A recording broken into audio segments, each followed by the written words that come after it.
La théorie postmoderne se divise en plusieurs théories plus spécifiques dans la mesure où le système oppressif général est conçu comme comprenant une série de systèmes oppressifs plus spécifiques.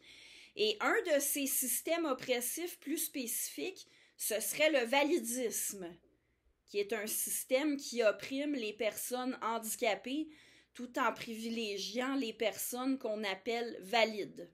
J'aime pas beaucoup ce terme-là. J'aime pas utiliser l'adjectif valide pour qualifier un être humain. Quant à moi, une carte de crédit ou un permis de conduire peuvent être valides, mais pas un humain. Mais bon, passons. Donc, le système oppressif qu'on appelle le validisme, on l'étudie dans un domaine d'études passablement jeune qui s'appelle les Able Studies, et dans le livre Cynical Theory, dans la traduction française, on a traduit Able Studies par études sur le handicap.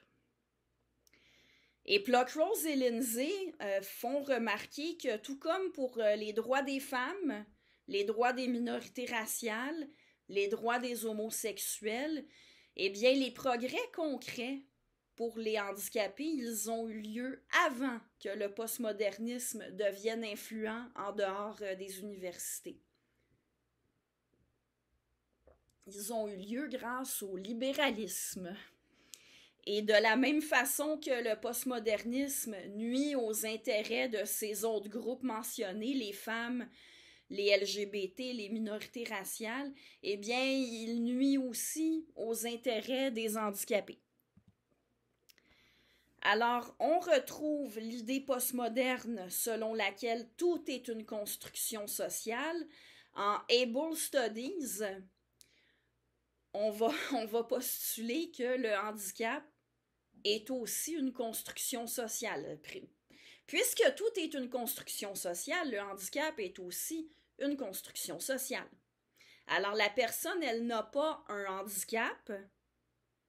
Objectivement, personne n'a de handicap. C'est la société qui crée le handicap en établissant des attentes arbitraires. Et ceux qui sont présentés comme handicapés, c'est tout simplement parce qu'ils ne sont pas conformes à ces attentes arbitraires.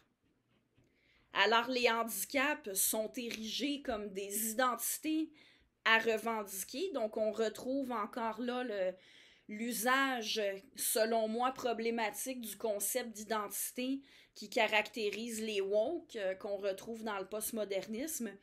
Alors, on se retrouve avec des gens qui revendiquent leur identité d'autiste, leur identité de dépressif, leur identité de sourd ou une autre identité relative à un handicap. On retrouve aussi le rejet de la science qui caractérise la pensée postmoderne, notamment avec l'idée que les médecins n'auraient pas de compétences particulières pour diagnostiquer ou constater un handicap. C'est-à-dire que quelqu'un pourrait s'auto-diagnostiquer autiste, par exemple. Et il n'y aurait pas de connaissances objectives sur les handicaps. Par contre, les handicapés auraient des connaissances spécifiques relatives à leur identité. Donc, ce serait eux qui savent de quoi ils parlent quand il est question de leur handicap. Et pour conclure, comment est-ce que cette théorie peut nuire à ceux qu'elle est censée aider, c'est-à-dire les handicapés? Eh bien, dans la mesure où le handicap est présenté comme une identité à revendiquer, ce n'est pas quelque chose dont il faut se débarrasser. Donc, la volonté de trouver des façons de pallier au handicap ou de les guérir est vue comme une volonté de maintenir le validisme.